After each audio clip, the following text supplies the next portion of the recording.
It's been 1 year that we've been doing the podcast. I literally cannot believe it. We really focus on the human side of cyber.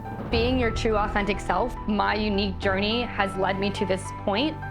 What we wanted to do was find a way to reach young women and women and build that community around it. I think the biggest challenge is not being taken seriously. What a woman brings to the table is just so much different from how men think, and no one thinks about that. I just cannot believe we're finally here. It feels like a dream. We've been working towards this for over a year now.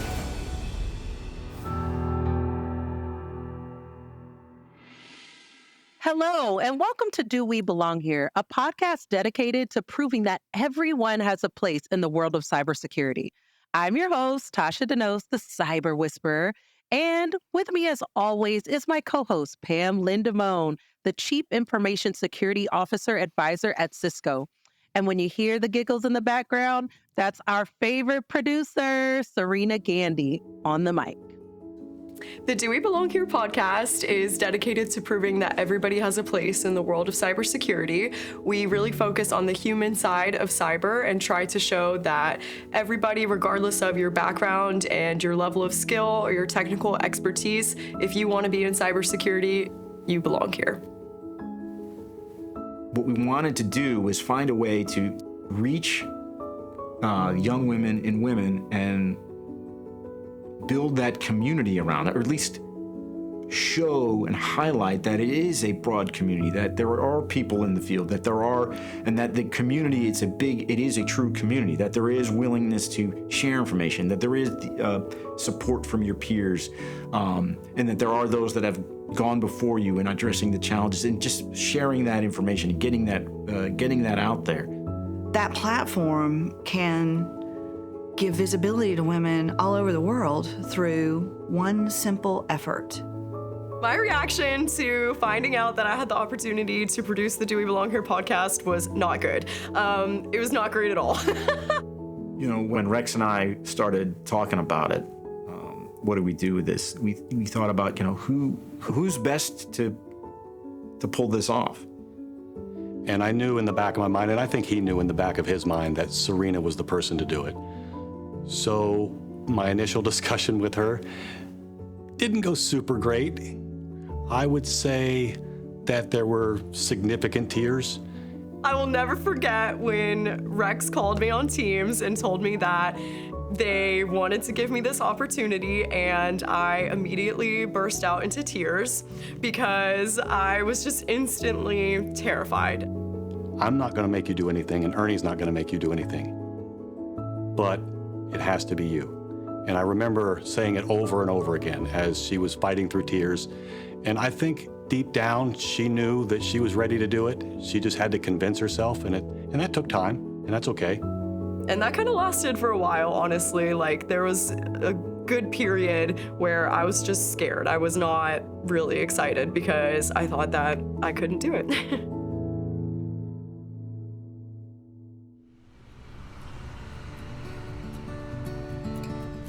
Cyber Florida was created in 2014 by the Florida State Legislature as a part of the University of South Florida.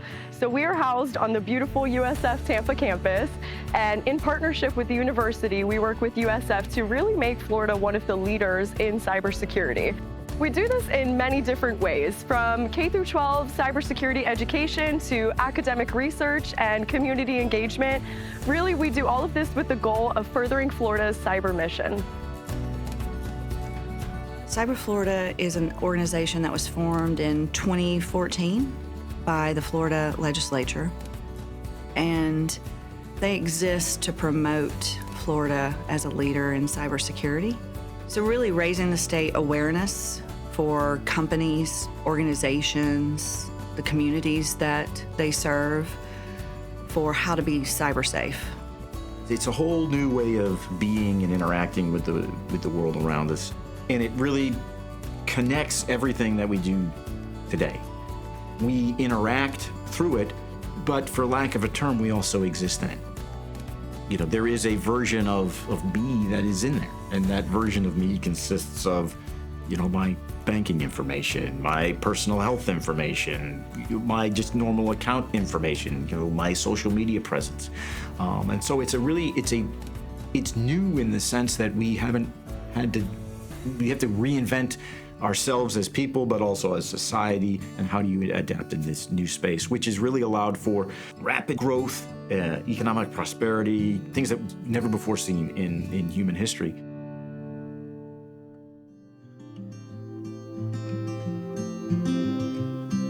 I never thought I would be a part of anything technical. I started as an admin for an organization at the Pentagon. They were responsible for the Pentagon and the National Capital Region, all their IT services. I never wanted to be in IT. I came from a business background, always wanted to have my own startup.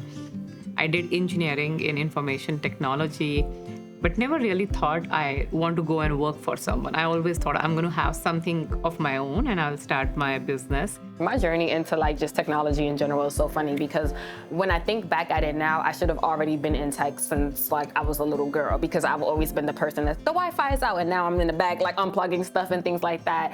When I was in undergrad, I actually was studying political science and Arabic. I wanted to go to law school. And then I had an internship and I was introduced to the cyber division, and I was like, what do y'all do?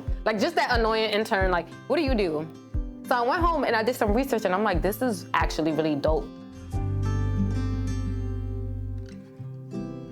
I think women leaders are seen in one of the two ways sometimes, right? They're either seen as, okay, she's probably just a leader who knows how to manage people but doesn't really understand technology or security, or doesn't understand the in-depth how things work. That's one perspective. The other perspective is she's way too strong. Way too strong. She's dominating, she's dictating, she's going to make our life miserable. And those are two extreme perspectives. I'll be sitting in a room with a gentleman and literally solve a problem that he came to me to solve. And he's like, he said, wait, you're not an engineer. And I was like, no, I'm not. Well, how are we gonna do this? I said, I just engineered it for you. So I think we can do just what I said. No, and then you just kind of have to switch it, because some people, it's not worth, there's some conversations you can have and try to bring people along, and you can feel when it's time. You learn when it's time. You learn when people's hearts are open. You learn when some people need to be, I don't want reprimanded. You learn when there's a time where it's like, no, you don't say that to people. I definitely want to say, I feel like after a while, women get stagnant, and it's not our fault, but I think that companies are either afraid to promote women because they're like, oh, if she get promoted and she's the director, there's a possibility that she might have maternity leave, or she might be out because she's getting married. And there's a lot more things and nuances that they look into when it comes to women, but also just the emotional aspect that they think we are. It's we're passionate about our work, we're not emotional. We like what we do and we want to see change. So when we don't see it happening, you're going to get another side of us. And I think that it's a power struggle. I'm going to speak specifically for cybersecurity, where it's I get into rooms and multiple times people were like, are you taking notes? And I'm confused because I'm like, what am I taking notes for? Are we not all in the same meeting? And it took me a while to figure out that they thought I was the assistant. They thought that I was the one who's gonna send out the meeting recap when we were done. And it's no, I'm actually the one leading this meeting. And mouth would drop. You can visibly see that they're confused when they see that I'm speaking and I'm the one presenting, and they're like, oh, and they don't apologize. Early in my career, I didn't see a lot of people that looked like me. I didn't see a lot of women, especially Black women, not just in IT, but even in the military. And that was a challenge to realize that I had a voice. There were times I was overlooked. Promotions went to other people that I know I put in the work for. But I overcame it by just continuing to push forward, making sure that when I did get the chance to speak, or when I took that opportunity to speak, that I knew what I was talking about and I had the experience and the education to back it up. Representation is getting a little bit better, I think, but more so at the lower levels.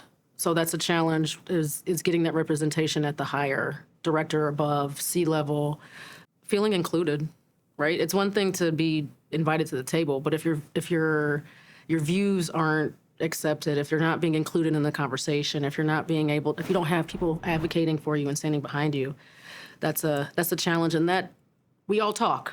And so we all talk about the issues, and that gets down to the next sets of people, and they may not want to work for that company anymore because there's not really that inclusion piece like they say there is.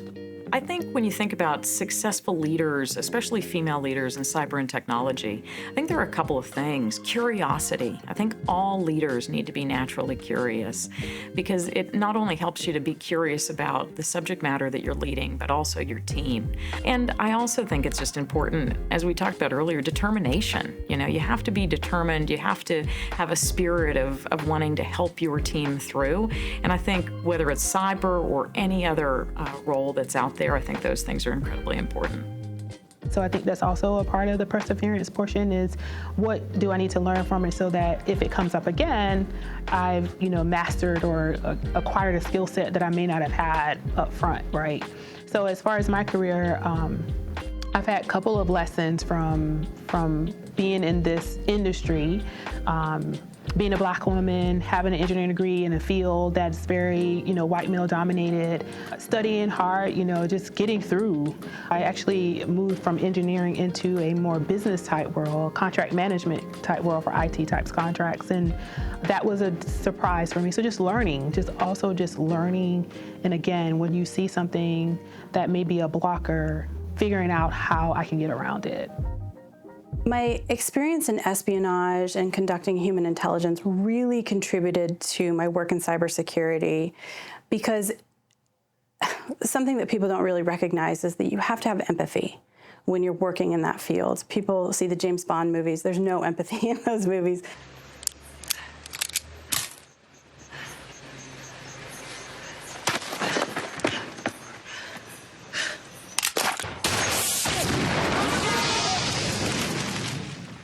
But that's very far from the truth. So I think pulling from that experience and learning how to empathize with people who I had nothing in common with, terrorists to taxi drivers to politicians and everyone in between, learning how to empathize and build rapport and trust with them. It's the same thing in cybersecurity, right? There are a lot of people from a lot of different walks of life, and being able to empathize with them will help you be able to build those programs stronger. I really, really wanted a community, and I really struggled by not having one. I saw all my friends and colleagues with their peers and their networking events and having really great work relationships, and I did not have that.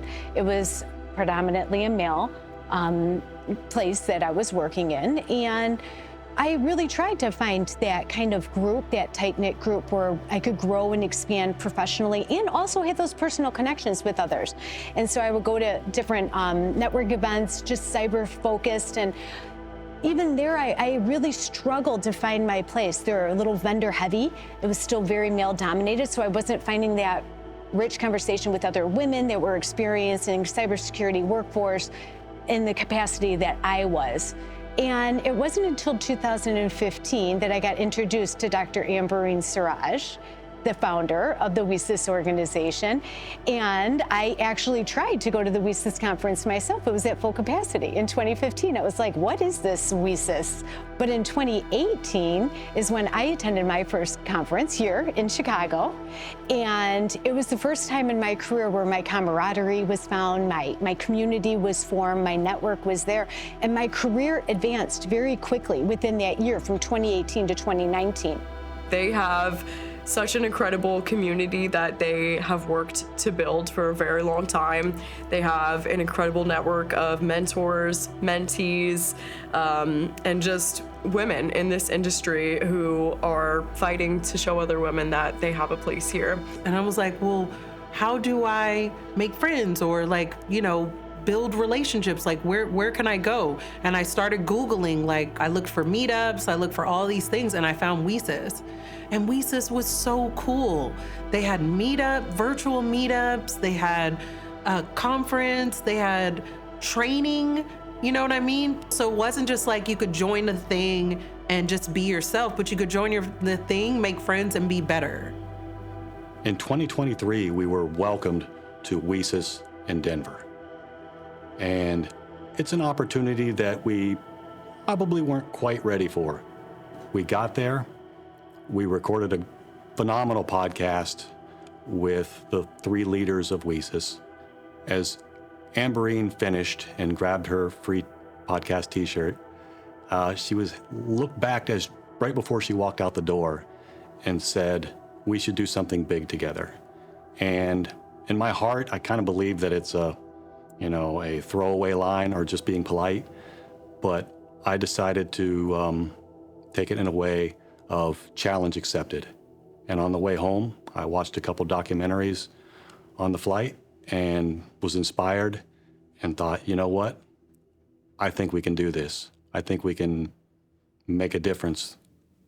And now this year, we are traveling back to the WiCyS conference in Tennessee, and we're going to be doing another live podcast. But this time, we will be doing it on stage in front of the women of WiCyS, the women of cyber, and we're going to be bringing a special guest with us who we hope will be able to relate to the people in that room and tell a story that they can relate to about what it means to be a woman in cyber and just show how many different sides of this field there really are.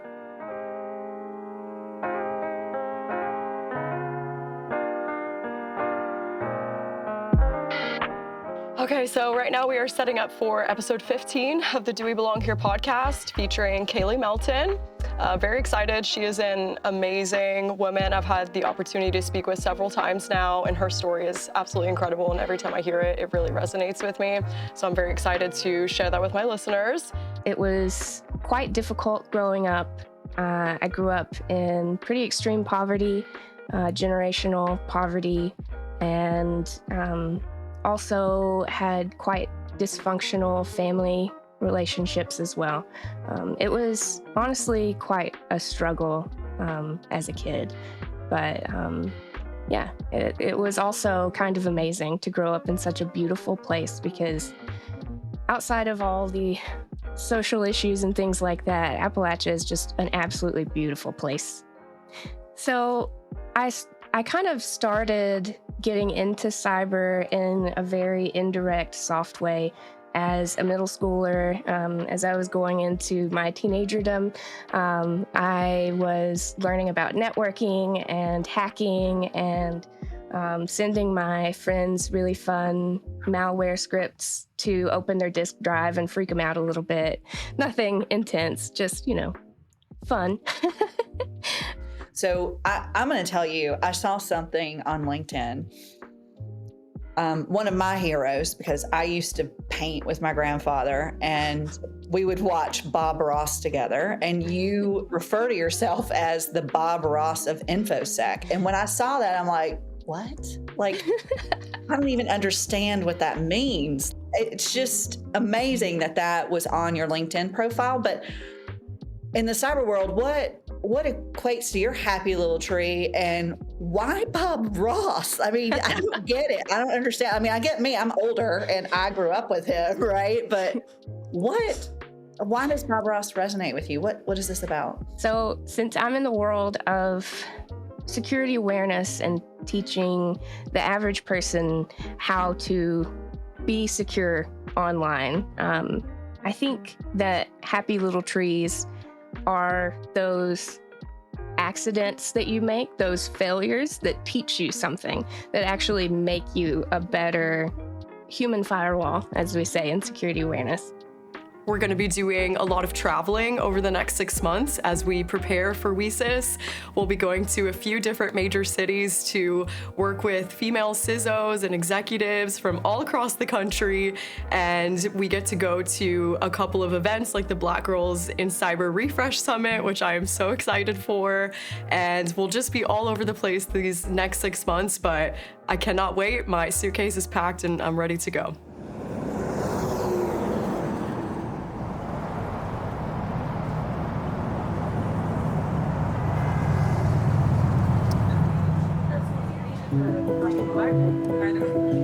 She was talking about what it means. You know what I'm saying? We are getting ready to have our first in-person summit, and I'm so excited because this is going to be different. We're going to do yoga. We're gonna do affirmations. We're going to tell people the goal is at our first summit is refresh, affirm, inspire. So we are gonna have a bunch of Black women and allies in a room saying, we're gonna change the world as it is, because tech is embedded in every part of the world, and we are gonna build a foundation where your thoughts, ideas will actually be inserted in protecting the world from adversaries. Like, and you belong, just like, you can't beat that. When I thought of Refresh, I didn't want another tech conference or another cybersecurity conference. I really wanted to be intentional about the need, what was missing. A lot of us have bright ideas. A lot of us are very eager to grow, to contribute, but we're not always in spaces that allow us to show up as our most authentic selves and to really own our little quirkiness, the things that people might think is weird. We don't get to do that on the job often, right? And so the intention for the next 2 days is for this to not just be a safe space, but an authentic space. You can be authentically you.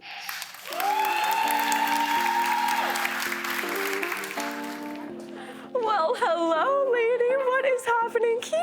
So these are the exclusive Oh my books. goodness. We are all signing. Okay, oh my gosh. How do you guys feel? Is this like surreal? Is it? Yeah. It's surreal. It's been a lot of hard work. Yes, I know. You told me it's been a very long journey to get to this point.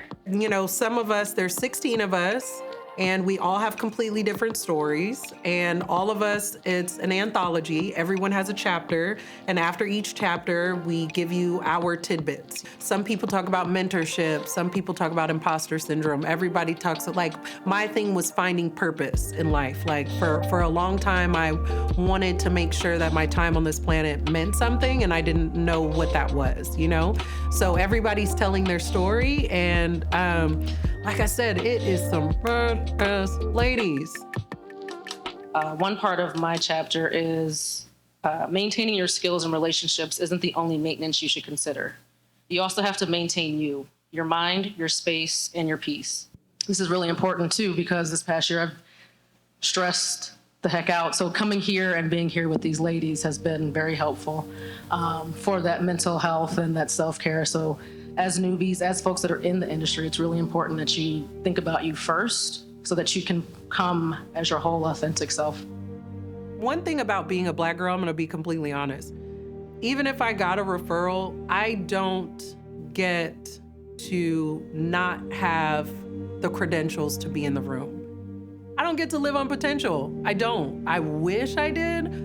I think that's what normally gets most women, and especially Black women, so enraged at work, because you have to jump all of these hoops. I'm jumping through. And then there's still people like, I don't know how high she's jumping. I've moved it up, but I don't know if she's really you think she's making it through on her own? The only way that I can even knock on the door is to make sure that I'm completely prepared for someone doubting my credentials. And I have to say, I'm the most educated person in this room. When you're passionate about something, it's seen as you're angry, you're frustrated, you're upset, versus, when somebody else is passionate, it's like, oh, they're passionate, they're really energetic, and they love it. We can't really be our authentic selves all the time, depending on the environment that we're in. Because, well, it's seen as unprofessional, or it's like, wait a minute, you stick out too much. Belonging's weird, right? Humans, we love to feel comfortable. We love to belong. Like our whole thing of reading in Atomic Habits, and they're talking about how, the lone wolf dies without the pack, right?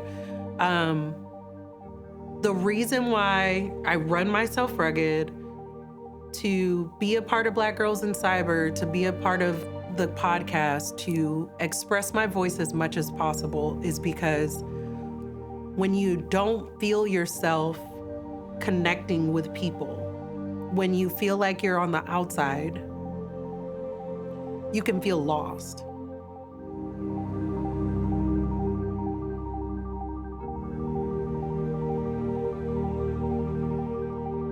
I faced a lot of challenges early in my career.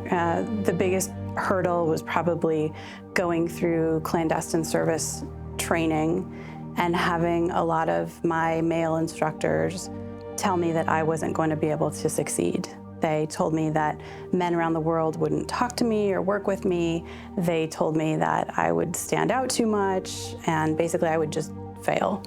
So that was one of the biggest hurdles, is not just getting over that negativity starting out, but also when I went into the field and started working, trying to overcome my own trepidation. You know, I was worried I wouldn't succeed because that's what I was told all the time. So really trying to get over that imposter syndrome also, and knowing that I was actually really good at what I was out there doing. So I have a chronic case of imposter syndrome. I think it's like something I was born with. And genuinely, it sounds dramatic, but going back from even to the time I was a kid, and I've looked back in old journals from high school and stuff like that, and I realize now that so much of the negativity that I felt has been imposter syndrome, because I really just never felt like I truly belonged anywhere. I never felt like there was a space where I really fit in. I never really believed that I was that great at anything. Like, yeah, I'm, pretty good at some stuff and I can make my way through, but I really never believed like, wow, I'm genuinely good at this, at anything in my life, which is pretty sad. In my organization, it's so funny. I have one of a very strong and very talented Black female leader who is probably like 1 or 2 levels below my grade, who's been seen as a very confident leader, and everybody thought she's all good, she doesn't need help. And one day she came to me and she's like, I always wanted to ask you, can you be my mentor? But I was so hesitant because I thought you are so busy. And I'm like, no, I'm not busy for this. I will make time. I never knew that you needed my help. But I wish she would have talked to me before that, right? So having those open dialogues, creating more opportunities, making sure if people are not coming and asking for help to be their champions and mentors, we can go and ask people, would you like some help? I have evolved allyship. I don't need allies anymore, I need accomplices. And so you think about it, when you hear someone that says like they were accomplice in a crime, that means they probably participated along with someone. Okay, I'm gonna take the negative narrative away from it and say, think about the work that you're trying to do, the impact that you are trying to make. Who can you have as an accomplice with you on this journey? So I have executives, like one of my SVP, the chief security officer. It's nothing for me to give him a phone call and say, all right, I'm struggling with this right now and I need your perspective. And he'll say, okay, I got you. Not only am I gonna give you my vision or like my lens, but what do you need me to do? It's not just like someone talking. We gotta get on the ground and do the work together. So building that mentorship, that executive sponsorship that leads to accomplices. Mentorship and networking has been one of the biggest things that has not only helped me, but helped me build a network of incredible women around me. When I first started with MITRE 7 or 8 years ago, I worked with a department manager who was a woman, and one of my biggest inspirations at the time. And to be honest, like getting exposure to those kinds of women that have succeeded in an environment that can be predominantly male, it is really, really inspiring and exciting to get to see and then kind of build off of those women around you. So I've been very deliberate to not only find incredible mentors that I've gotten to really latch onto and learn from, but also to kind of build up the people around me. Don't downplay yourself. I know that's kind of part of imposter syndrome, but something that I've seen every time I'm at a WiCyS conference or anytime I meet new women in cyber, they really downplay all of the incredible stuff that they do and the incredible humans that they are. And every time I try to correct that, because I used to be the same, and honestly, I'm the same a lot of times. A lot of times I kind of belittle myself. And I think we really need to be so proud of all of the things that we've accomplished, how far we've come, our random and unique career paths. And yeah, just don't downplay yourself, because we are so unique and we're so needed. Our unique perspective is so needed in cybersecurity. The one thing that I wish I had had was a community of like-minded women to lean on in times of challenges, especially when it comes to work-life balance. I didn't recognize in myself that I was sacrificing relationships early on for my career, and that was hard. Just plain and simple, it was difficult. But it's made me who I am today, and I recognize it immediately these days. We know from the research out there that diversity of thought is required in this space. With AI, with some of the tactics that hackers are using today, we need more women, because I will tell you, I think differently than my male counterparts.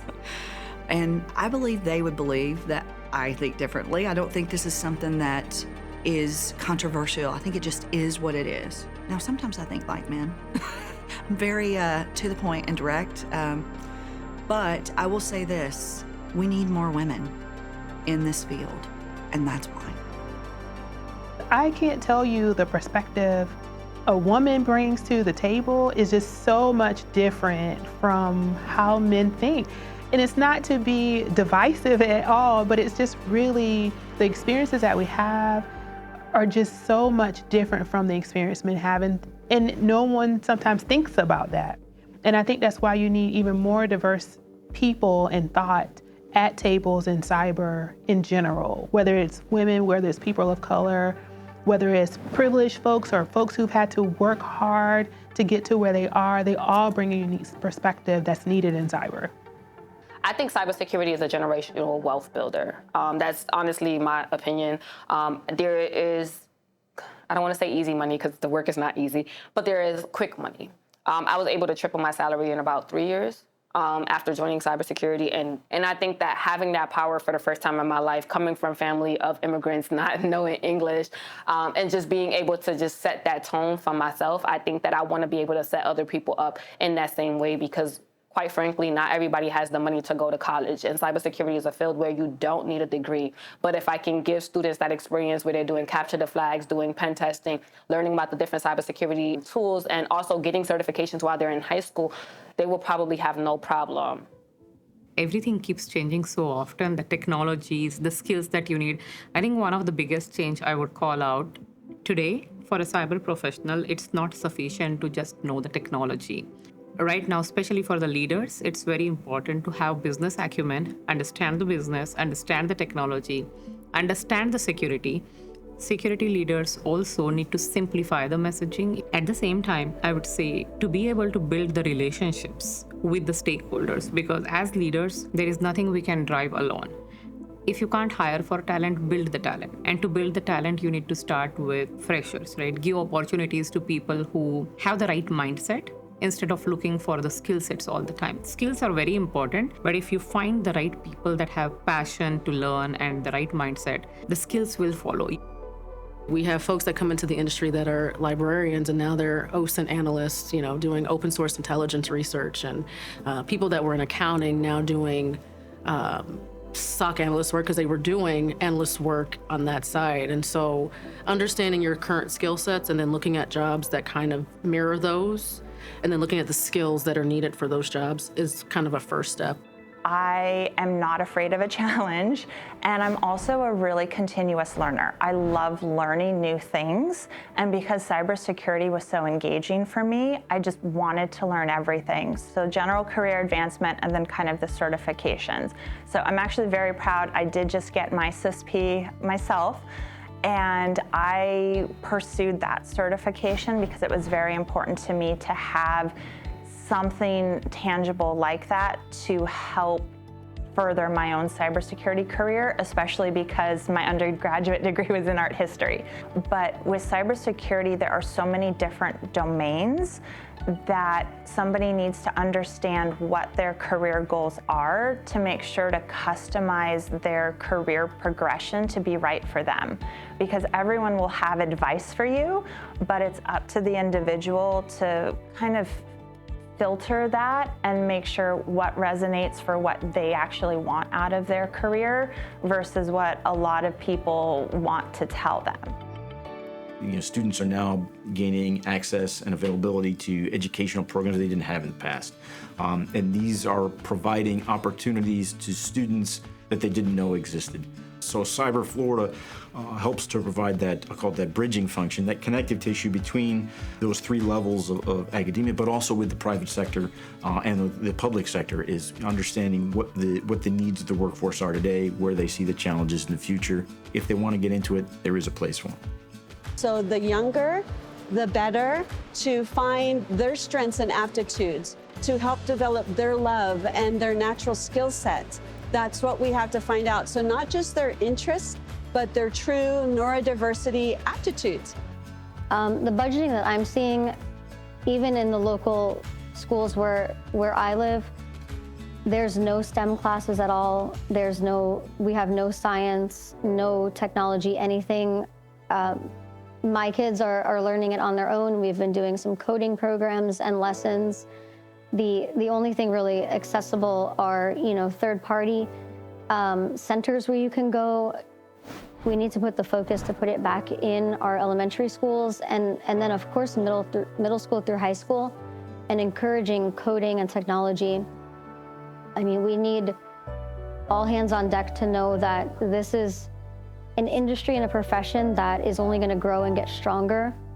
And the earlier on that we bring that education in, the easier the growth comes.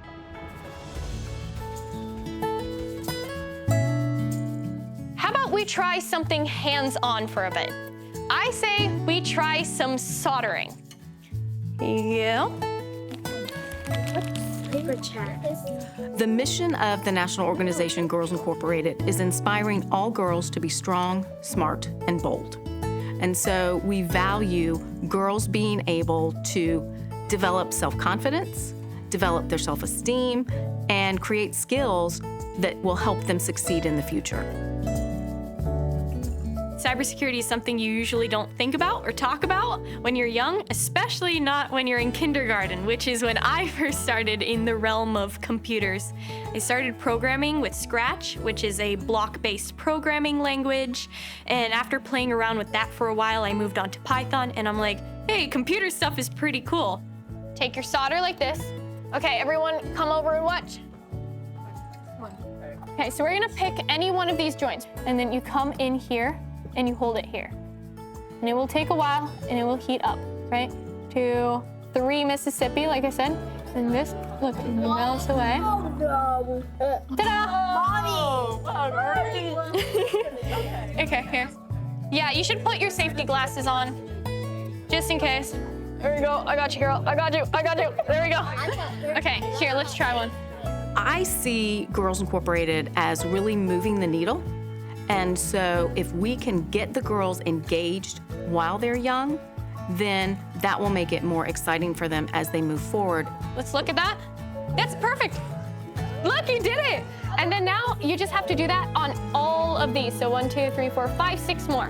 Whether that be artistic, whether that be academic, whether that be helping others through volunteer service, we want them to be successful academically, emotionally, and socially.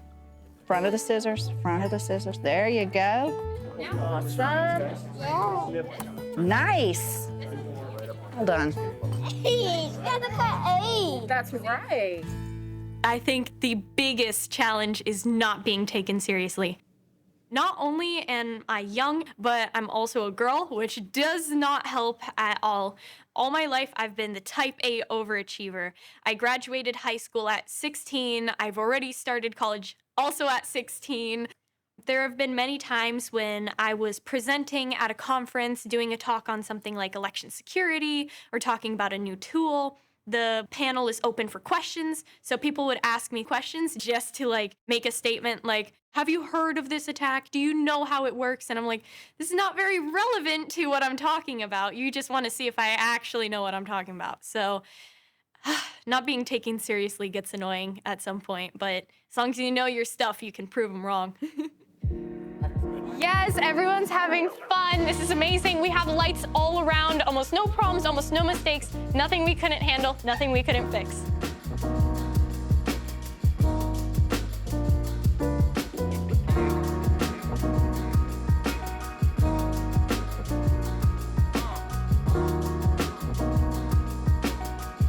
We have 21 days until our deadline to get our guest and abstract and all of that to WiCyS.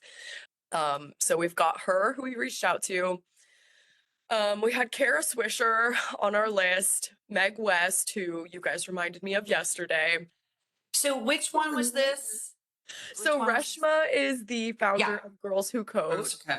And then Jenny Radcliffe, Rex throughout there, Amy Way, Honey Shelton, Maria Sereno. These are all really cool names. So how do you want to go about this, Serena? Like, we've got all these people now, like, well, any and all of them would be good for an interview, right? I know. Like, I know. I will reach out to literally all of these ladies on our list and invite them to be a part of it.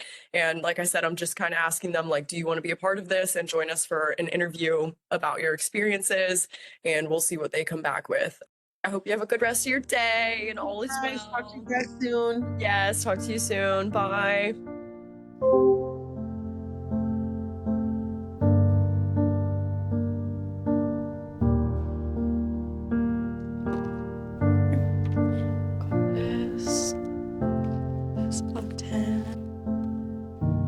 What's about to happen today is we are recording an anniversary episode, which is very exciting. It's been 1 year that we've been doing the podcast. I literally cannot believe it. It really blows my mind, honestly, to think that it's been a year, because I can still remember how scared and nervous I was last year at this point. So that's happening today.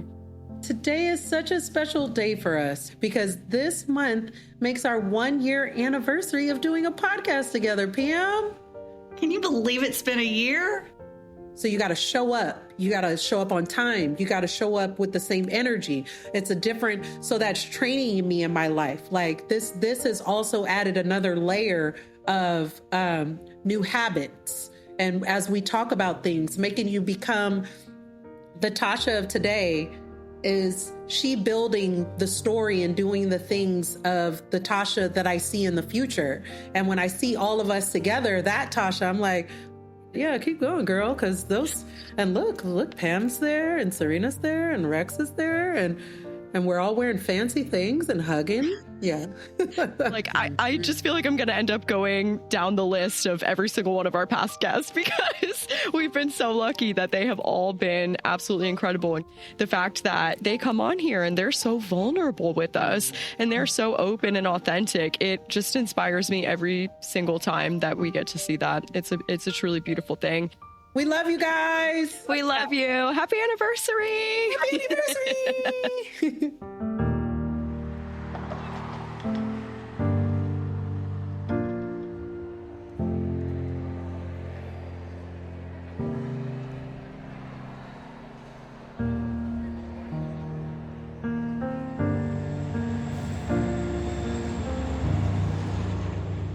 Hi there, I'm Dr. Rita Dorr. I am the academic outreach lead in our NSA cybersecurity group.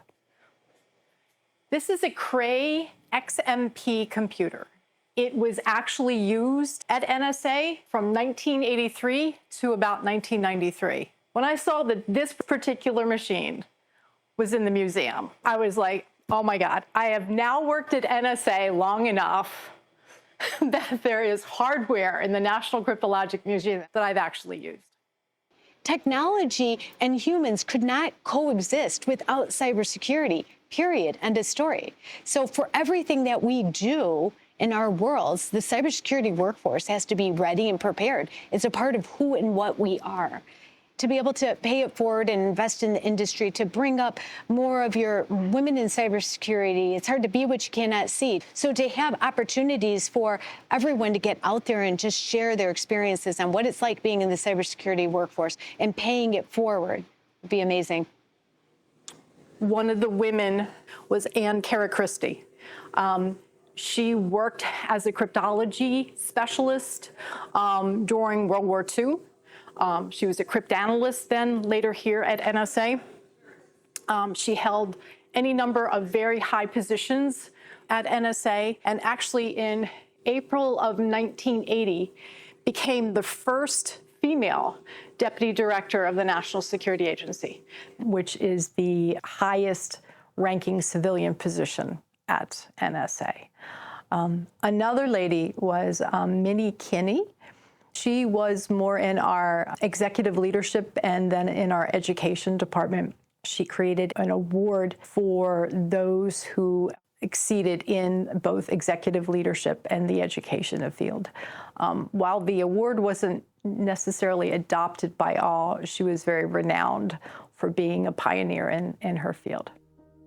I don't think any of us are self-made. I think there's a lot of lack of community these days. I think that for example, my parents came here, they had community, and that's what helped them get, as far as how they are now. And I think now it's a lot of individualism where people don't feel like they need to seek out and help anybody, or just being a fear of being a burden to other people, where it's I don't really want to ask them a bunch of questions because I don't want them to be annoyed. And it's they made it to where they are because they've probably had some sort of community, or even if they did it on their own, I'm sure that a part of them wished that they had the help that they could have gotten during that time. So I think for me, it's really just seeking out the help and not feeling like you're a burden to people, because you will get far with community. Having that sisterhood is very important, but I think it's not just about women. Having male champions, no matter what gender you are, but having your champions, having a support system is extremely important. And finding that support system either through women in cybersecurity, girls who code, whatever forum you can find. But you need to have that community. My research is very focused on the community. Everything what I do is community-based. So I want my research get my community and I can support my community, but also to the more privileged communities who doesn't understand what it means to be an English language learner, or being a woman of color, or being a woman, or being a minority. So how you can support, how you can listen to their stories, that's the most important thing for me. You can make all your decisions in policies, but if you don't listen to the community, if you don't listen to their struggles, to their needs, you are not gonna solve the problem. You need to be someone that understands my culture, that can understand my struggles. We definitely need a whole national marketing campaign. Again, to get, almost think of Smokey the Bear, right? To get students seeing that, to get students seeing a number of different women in the field. So I say we come together to keep doing a big national push so females can see themselves in this role, right?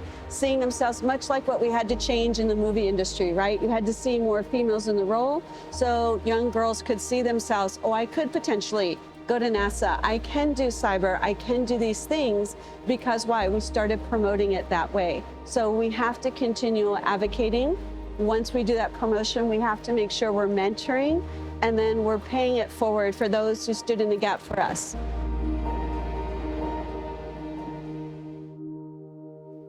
All right, so I just checked my LinkedIn and saw that we officially have confirmation from the guest that we are going to be bringing with us to the WiCyS conference this year. I am so excited. This person is the perfect fit for the story that we're trying to share with the women of cybersecurity. I literally could not be happier about this outcome, and I cannot wait.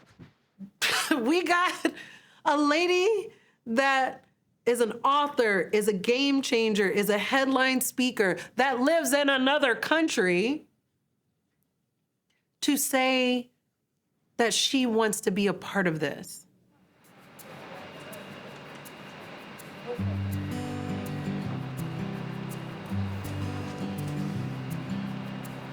Hi, my name is Jenny Radcliffe and I'm known as the People Hacker. And I'm a social engineer. That's someone, a hacker, who doesn't use tech necessarily, but uses psychology and influence and persuasion to test security. And I'm from here, the great city of Liverpool. This is the Liver building. I wrote a book about my life and about my job called People Hacker. And this whole waterfront features heavily in the book.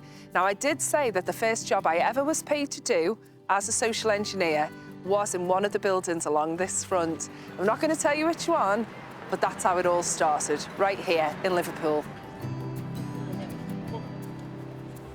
So this is St. Luke's Church, known in Liverpool as the Bombed Out Church, and this is significant to my story because right up there was where I went to uni, right down there was where I did some of my first jobs as a social engineer.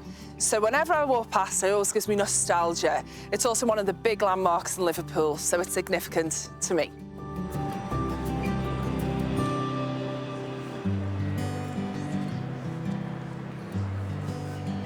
I think the impact I'd like to make on the cybersecurity world is just to keep the subject of social engineering and the human element of security in the spotlight so that people don't forget that people really are a huge part of our security defense posture. And I was asked to say what the biggest achievement or my proudest achievement in the industry is. And honestly, it's the fact that I do think that by constantly talking about social engineering and the humans, I've managed to do that in a small way. So what I want to achieve and my proudest achievement in some ways are the same thing, keeping social engineering on the cyber agenda.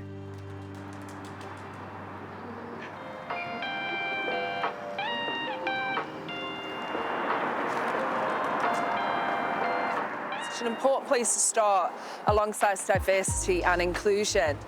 We can't be secure unless we have people in the industry from lots of different backgrounds, lots of different perspectives. So for me to be part of the WiCyS story, to be asked here to speak alongside Cyber Florida and for the Do We Belong Here podcast is a huge opportunity to help share the stories of our colleagues, all the women in cyber all over the world, but particularly in the US. So I really hope that they take three things, and one of them should definitely be that they can spread the word about social engineering and security awareness really simply to people who are not at these big events, like grandparents or neighbours or kids, right? And so I want them to take that away.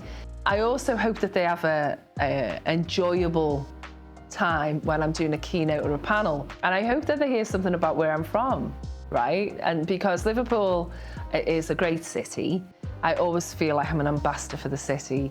So those are the three things. I think she's going to resonate with all the people we want. She's gonna open up hearts a little bit different. And I can't wait to be there to just see what's supposed to happen, because your mind thinks one thing and then the reality is another. And I'm more than pleased and more than thankful.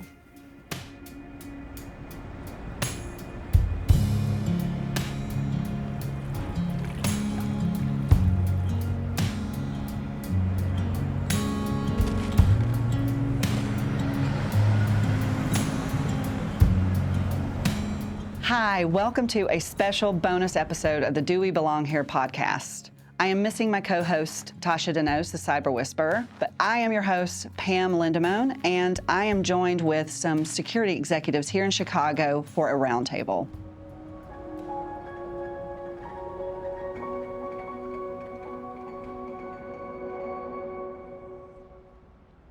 It's very special for me, mainly because as a woman in cyber, I think we all have unique experiences to share, and we're hoping to pave the way for the next generation. Am I right? Yeah. What advice would you give to women aspiring to become CISOs or pursuing leadership roles in male-dominated industries? And I'm starting with Julie. We're just gonna go around the table, okay? Find your authentic self. Find the company that you feel that you can be your authentic self, so you're not fighting an uphill battle. Right? Have the confidence in yourself to know that you know what you're talking about, because when the hater's gonna hate, you gotta hold your ground, because they're gonna hate. Like it doesn't. They will hate. There will always be people that will question your knowledge and question your abilities along the way. That you just need to have the confidence and own it. What I would say is that you have to love it. Mm-hmm. It can be a very lonely job. Mm-hmm. It's a very, very lonely position. And so it's okay to ask for help. In fact, you must ask for help. Asking for help is not a sign of weakness, and don't let anyone tell you otherwise. So the only way you can get here is by asking for help, because I got a lot of it on the way. Yeah, confidence can be silent. It can be silent. Insecurities can be very loud. And being in a place of leadership is consistency. I feel like that's the strongest skill set, is you're consistent, non-reactive. As CISOs, you all are CISOs. I'm executive director, I'm not a CISO. You really have to take a step back and see the big picture all the time. And with that, it's a powerful place to be in the pause, to be okay with the chaos going around you and to take things in and to sit in a little bit of that silence and know and identify what your next step is going to be. It's a big deal when you're, coming up in your career and somebody says, like, you have a seat at this table, you deserve to be here, you have thoughts to share, you can lead the next generation of CISOs. It's a big deal. And I'm sitting next to one, so I just wanted to call it out. I just think it's super important. I just remember early in my career, I didn't have a tribe, as I call it, right? And you have to go find your tribe. But, when you're young in your career, your head's down trying to make a difference because you believe that that's how you're going to advance. And most of us believe that, right? Like, if I just do all of the things they're asking me to do, if I'm heads down, I'm going to get to the next level. And oftentimes that's not always the case. And it's the networking, it's the communication, it's being, this togetherness is what helps, right? The networking, I realized, was the key for me to, number one, find people who were like-minded that had some of the same challenges I had, right? So when you're in the room, it's just a natural communication. It's like, oh, yeah, she's done the same thing I did. I understand what she said. And it makes such a difference. And I think it made such a difference in my career once I found my tribe. But the other thing I will say is know that you don't have to have a cyber background to be in cyber. I have an accounting degree. I don't know how that qualifies me to be a CISO, but it has along the way. Right? And I started out in Big Four consulting, doing accounting and IT risk, and eventually made my way to become a CISO. So you don't have to start there to be there.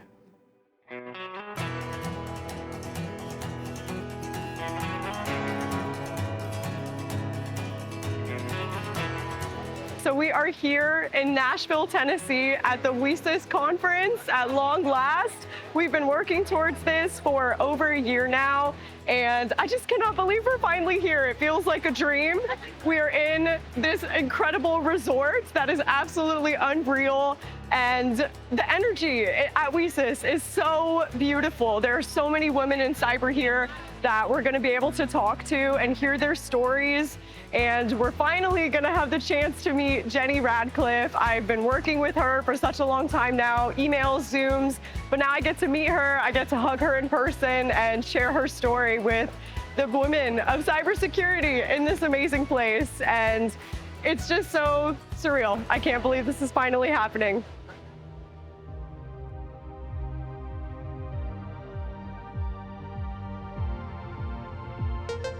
Please welcome Lisa Einstein.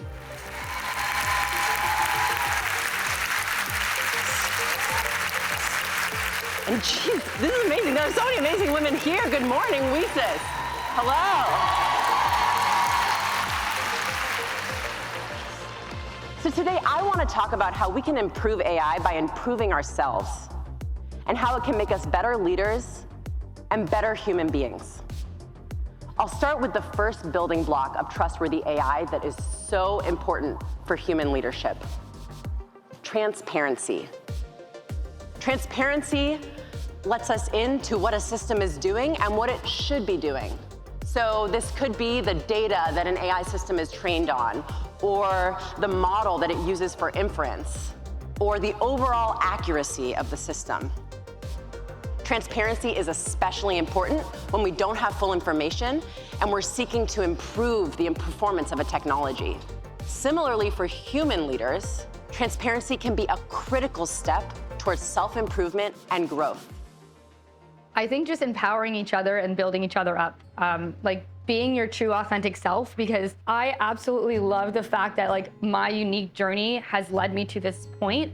And there's no one else like me, just like there's no one else like each individual person in cyber. And so I want to empower women to like really embrace who they are and like use that to their advantage and like use that to better cybersecurity and their career as a whole. But I want to leave you with one final parallel between AI and human leadership. AI is often criticized and held to a very high standard. People who are unfamiliar with it are looking for it to fail. That sounds awfully similar to how women in leadership roles have been treated throughout our history. Any person or system involved in making consequential decisions in people's lives should be held accountable and scrutinized. Sometimes we scrutinize ourselves the most. Resilience is so amazing.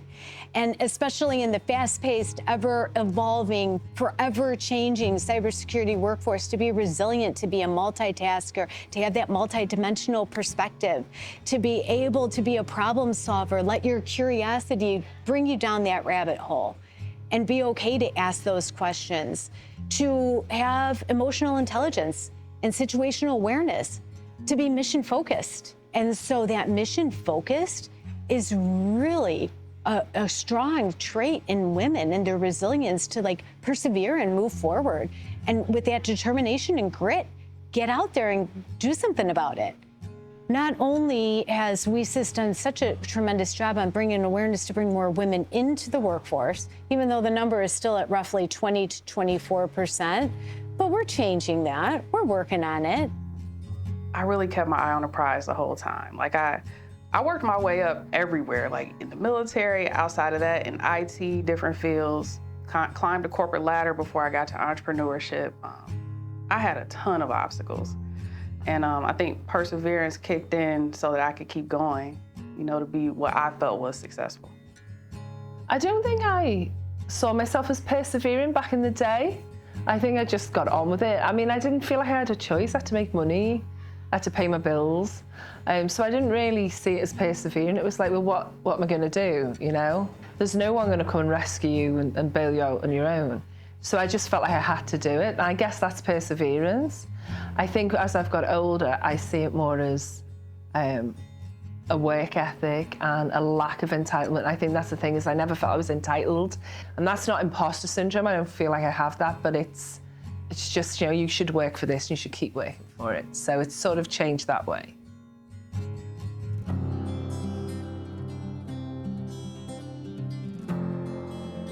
WiCyS actually contacted us and said, hey, there's an opportunity to interview Jen Easterly. Would you be interested in that? And we were like, yeah. When Serena and I discussed that, it was like, well, it's got to be you, Serena. You've got to be the one to do it. The former intern that cried when Ernie and I asked her to, you know, produce the podcast didn't bat an eye. She's like, yeah, of course it's me. Of course I'm going to do it. And that amount of growth in that short of amount of time is incredible to me. And I'm so proud of her for jumping in and not being afraid at all. Like, the difference between that person and the person I know now is so significant. You are one of the highest ranking government cyber women in the world.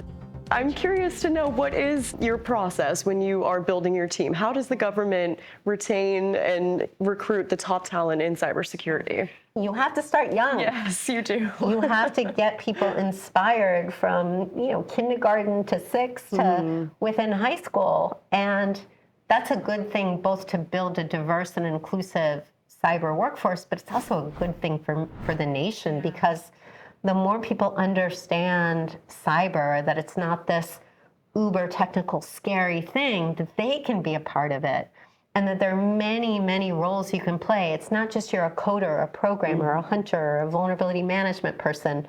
You can lead partnerships, you can lead communication, you can lead our work with folks like WiCyS. You can lead on policy, you can lead on human resources, on finance. I mean, it really is a village of people who want to build America's cyber defense agency and to ensure that we can serve the American people and protect and defend the cyber and physical infrastructure that people rely on every day for water, for power, for transportation, for communication, for healthcare, for education. And so it's awesome to be able to do this mission with incredible people, and I feel so privileged every day. Your passion just shines through you. I feel it so strongly, and again, it is just very inspiring, and I feel like we are in safe hands with leaders like you. Thank you. I see you playing. It's hard to sum up, but I would say that the biggest thing that I've learned is that I'm capable of so much more than I've ever given myself credit for. I've spent a lot of my life in fear of what other people think of me and in fear of failure and just not being perfect. But going through this journey and hearing the stories of all of these women, hearing these impossible challenges that they overcame, it didn't just inspire me, it made me believe that I have that power in myself too. Because every step of this process was outside of my comfort zone, but each time that I was terrified and did something anyway and succeeded at it, I was able to believe in myself a little bit more. And over time, the negative voice and the fear stopped being the loudest thing in my head. And I was able to start listening to my wins and start acknowledging that I have strengths that I deserve to recognize because I do belong here. Every woman that we spoke to along this journey belongs here. I've learned a lot of this from my own personal journey, but really just from the power of community and womanhood that I found throughout this whole process. Without hearing from these women, I would not be the person I am sitting in this chair today. Their power made me feel powerful, and their strength made me stronger. So I don't think I will ever be done with my imposter syndrome. Like, that's just not something I foresee happening to myself, but I believe now that I can work with it and I can use it as a strength and I can use it to be more understanding to myself and other people.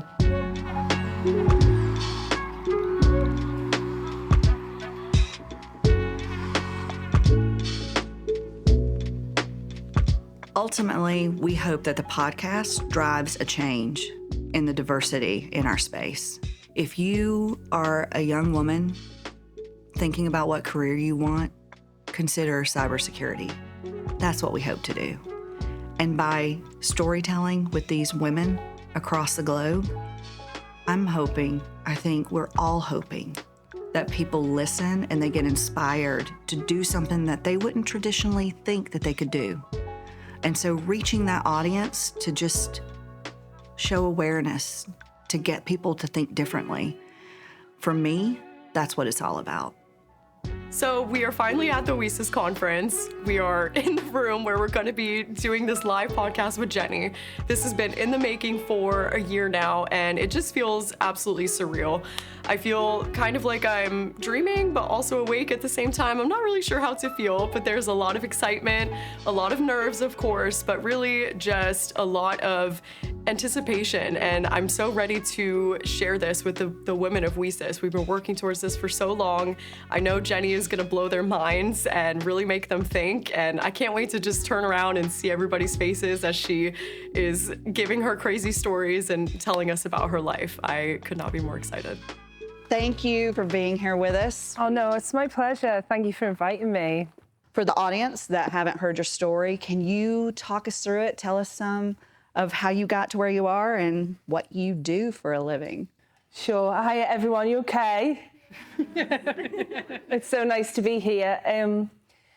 So it's so difficult to say what my job title is to certain people because you guys know.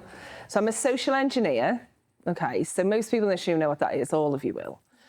Other people don't know what that is. So if I'm on a train, say, and there's a nice, maybe senior person asks me what my job is, I'll say, I'm in security. And they go, oh. And they say, well, I'm a hacker, and they think you don't look like a hacker, right? And I don't. I look like what most people think a hacker looks like. I don't want to say the big title, which is, as you know, physical penetration tester, because that can be taken the wrong way, right? So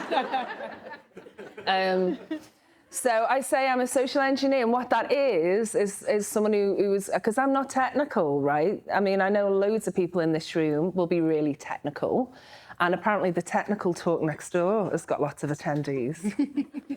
So I do psychological pen tests, if you like. So I specialise in scams and cons. But the thing that you're going to be most interested in is I'm a burglar for hire. If I like you and you pay me, I will rob you. So, yeah. Conferences that do have a lot of technical talks, which are necessary and amazing, it's nice to be asked to come and talk about the human side of things as well. So it's a more rounded approach. So I like that. But yeah, it was the team behind it. And then getting to speak with Pam and Tasha is just like pair of legends, absolutely awesome.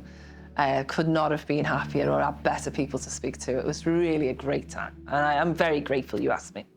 So part of the reason why you all are here and that Jenny is here is because in this career of cybersecurity and social engineering, it takes curiosity and perseverance, right?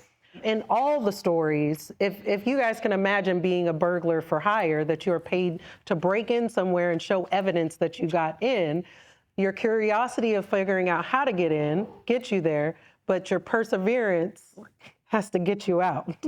So can you give these people a good story about how your curiosity got you in and how your perseverance got you out? Curiosity is one of the reasons that it became a career, really, because I was kind of nosy, I suppose. I don't like using that word because actually it turned into a skill. It's kind of like when someone says, oh, you're bossy, and they only almost exclusively to women, by the way. Oh, you're bossy, as opposed to assertive or anything else, right? So being nosy is not really it. But I always used to think that everyone has something they hide, and like everyone's got a secret life. And so I used to think that about buildings, like what's behind that door? Even here. I'm like, why? It's like those lying security signs that say door is alarmed. Is it though? Is it though? They assume people are stupid, right? And we do as an industry, assume people are stupid. People aren't stupid. If you say to someone, if you can think of a way of getting yourself another hour's lunch break or another day's vacation, annual vacation, they'll find a way, right? So the people side of it is everything. And it always made me laugh about the security that was put on site. If there's a human being able to open that lock or bypass it, then it's not secure. It just isn't. Because we can work on the human, and there's a million ways of doing that. That's not to say that the tech isn't necessary. It is, and it does all the heavy lifting. And our job in terms of infiltration now is so much more difficult because all of the technical stuff, but you can still get past it. So the thing is, that's why it's so important to understand humans. Because the more that you can understand what humans are like, what other people are like, then the easier it is to persuade, to negotiate, to influence. And that is a skill you can use in a power cut. That's a skill you can use when the batteries are out of charge, right? That's a skill you can use with children and with crowds and with authority. So it's the most important thing in security because it's really the most important thing in your life. There's a lot of people in this industry talk a very good game. And there's a lot of people in business generally talk a very good game. So it's all the words, all the talking about inclusion and diversity and security and awareness, and we shouldn't treat people like idiots, and we should yeah. And words are very cheap, right? Anyone can do it and talk it.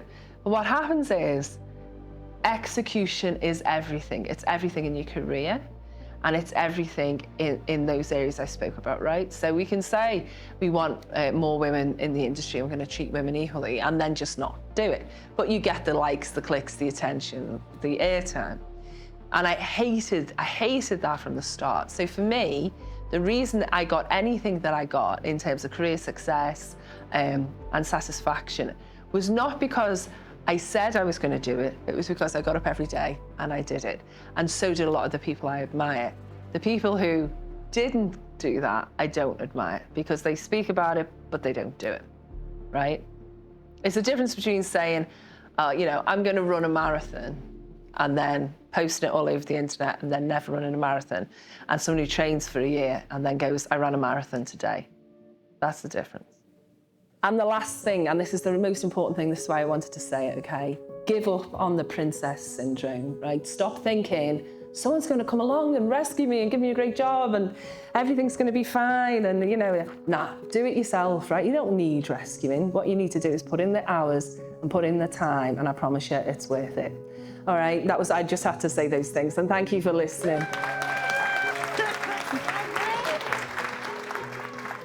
Everybody's story is different. Like, I think that's the coolest thing about being a human is that we're not the same, right? And everybody has just a little thing to give to the world. And I don't think people register that cyber is everywhere. So you're gonna see people that, work at healthcare companies, work at tech companies, work at banks, work in government. And the cool part about that is the young girl that watches the documentary, she's gonna be like, oh my God, oh, I could be her, or I could be her, or I could be her. The only reason to get into security is to help people. So do it for that reason. Understand that you're gonna get no's all the time. You just need one yes. Open that door. And when you get the chance to go through that door, make sure that you turn around, share your lessons with the next lady, and leave a door open for her. And I also think it's important to not just mentor to those who are familiar with you, but also those who aren't. I allow those in my group sometimes to select, interns that are maybe coming in to help me pick, to be a part of that experience too, so they see what they're looking for. They see the diversity in the candidates. They see, what's possible, what's the pool of candidates. And I go places that other folks may not to look for those candidates as well. So in bringing someone along who may not have the thought that would be a good place to go and look, that I bring them along to do the same. And I hope to leave a very different looking field behind me once I do, eventually retire. Fortunately, I have a little while ahead of me to be able to continue building that community around me. But especially as the worlds of AI and cyber are continuing to come together at a rapidly increasing pace, right? I think we have a huge opportunity to continue building the number of women leaders around us. And that's exactly why I'm trying to continue laying the groundwork in everything from, high school and college, kind of in communities that I'm engaging with, to kind of the diverse group of individuals that are in their professional environments right now, and just kind of bring them all as much as possible to this nexus of AI and security that we're trying to kind of build this community around, because we have the power in our hands right now to be able to build the number of women that are carrying responsibilities in this environment. It will dramatically, I think, positively impact the field itself. The sense of belonging doesn't really exist. I will never belong. I will always look different than the rest of the people in my field. However, the one sense of belonging that I feel when I'm working on a project or on a team is that sense of mission. So regardless of what you look like or who you are, if we all have that strong sense of mission, we will absolutely overcome and achieve what we need to. So for me, mission is really belonging. I think the future of cybersecurity is AI is going to change the game tremendously. I think for good and for evil.